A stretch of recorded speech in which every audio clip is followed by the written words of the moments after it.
Hello student, आज हम discuss करने वाले हैं बहुत इंपॉर्टेंट और बेहतरीन topic bio-Savart law. Bio-Savart law एक एक्सपेरिमेंटल रिजल्ट है। It is also called the Laplace law. ये लाप्लास लॉ के नाम से भी जाना जाता है। ये बेसिकली क्या है, ये किसी करंट कैरिंग वायर के अराउंड जो मैग्नेटिक फील्ड लाइंस होती हैं, मैग्नेटिक फील्ड इंटेंसिटी होती है, उस इंटेंसिटी के लिए एक एक्सप्रेशन है, एक फॉर्मूला है, एक रिजल्ट है। तो ये एक एक्सपेरिमेंटल रिजल्ट है। इस एक्सपेरिमेंटल रिजल्ट में जो भी magnetic field intensity current carrying wire की वजह से डिफाइन होती है, उसमें कंप्लीट वायर ना कंसीडर करके हम एक करंट एलिमेंट कंसीडर करते हैं और मैग्नेटिक फील्ड इंटेंसिटी हम बायो-सैवर्ट लॉ में एक करंट एलिमेंट की वजह से किसी पर्टिकुलर पॉइंट पर डिफाइन करते हैं। तो अगर हम यहाँ पर करंट कैरिंग वायर के एक स्मॉल कंपोनेंट की वजह से magnetic field intensity at point P लिखें तो वो बेसिकली dB होगी और ये dB डायरेक्टली प्रोपोर्शनल होगी टू करंट एलिमेंट के परपेंडिकुलर कंपोनेंट के और इनवर्सली प्रोपोर्शनल होगी स्क्वायर ऑफ डिस्टेंस के। अगर हम इन दोनों रिजल्ट्स को कंबाइन करें तो हमारा रिजल्ट कुछ ऐसा आएगा, dB directly proportional to I D L sine theta over R square. यहाँ जैसे प्रोपोर्शनलिटी साइन हटाएंगे तो एक कांस्टेंट k ले सकते हैं, I D L sine theta over R square. अगर हम MKS सिस्टम में देखें, इन MKS और एयर मीडियम कंसीडर करते हैं तो k की वैल्यू μ0/4 मिलेगी और रिजल्ट आपका बनेगा μ0/4 ideal sine theta over R square. बच्चों, अगर हम CGS फॉर्मेट में देखें इन CGS सम्स तो k की जो वैल्यू होगी CGS में k = 1 हो जाएगा और आपके पास जो मैग्नेटिक फील्ड इंटेंसिटी कंपोनेंट मिलेगा I D L sine theta over R square. This is the scalar form of Biot Savart law. अगर हम इसको वेक्टर फॉर्म में लिखें तो वेक्टर फॉर्म में हमें जो रिजल्ट मिलेगा वो कुछ ऐसा होगा। इसको हम देख सकते हैं, vector form of Biot Savart law, vector form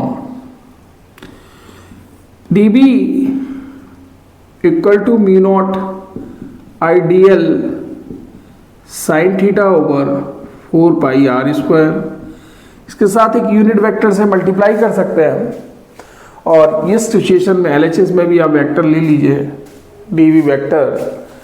unit vector को एक्सपेंड कीजिए, फॉर्मूला यूज कीजिए यूनिट वेक्टर का, μ0 ideal sine theta r vector over 4 r square r vector over r।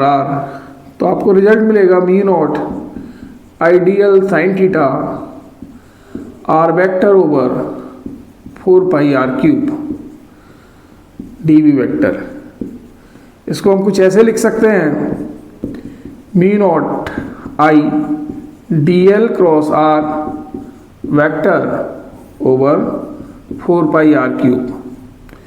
ये आपकी वेक्टर फॉर्म हो गई। इन CGS फॉर्म में अगर वेक्टर लिखें, CGS फॉर्म में वेक्टर लिखें तो dB वेक्टर इक्वल टू मिलेगा μ0 I, μ0 नहीं आएगा आपका, ideal cross r vector over r cube.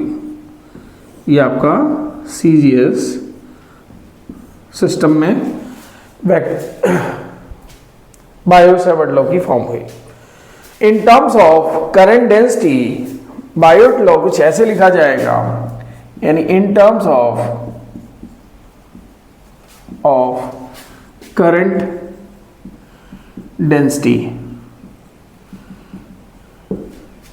जैसा कि आप जानते हैं करंट डेंसिटी को जैसे इंडिकेट करते हैं flow of current per unit area, current density होती है। इसको कुछ ऐसे लिख सकते हैं, आइडियल ओवर ADL। ये हमारे पास वॉल्यूम एलिमेंट बन जाएगा। तो J D B equal to I D L.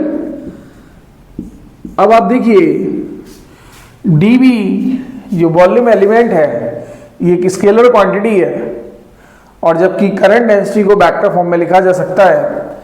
तो जबकि हमने देखा कि Biot law mu naught I D L sine theta over 4 pi R square, ये स्केलर फॉर्मेट में होता है।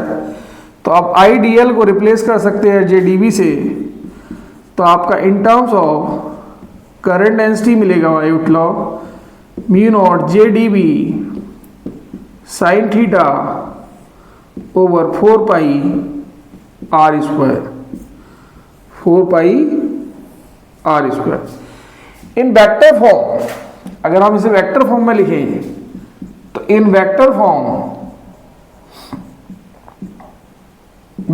होगा बच्चों D B vector equal to mu naught J D B sine theta R cap unit vector से, क्योंकि L H S R H S को दोनों को वेक्टर से बैलेंस करते हुए चलेंगे, upon 4 pi R square. Formula open कीजिए, mu naught J D B sine theta over 4 pi R square, R vector over are.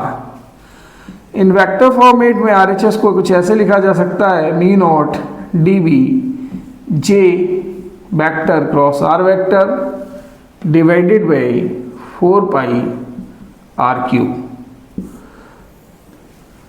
अगर हम इसे सीजीएस फॉर्मेट में लिखें तो हमारा mu naught upon CGS term में D B vector equal to D B J cross R vector over 4 pi नहीं आएगा, ये मिलेगा only R cube in CGS form.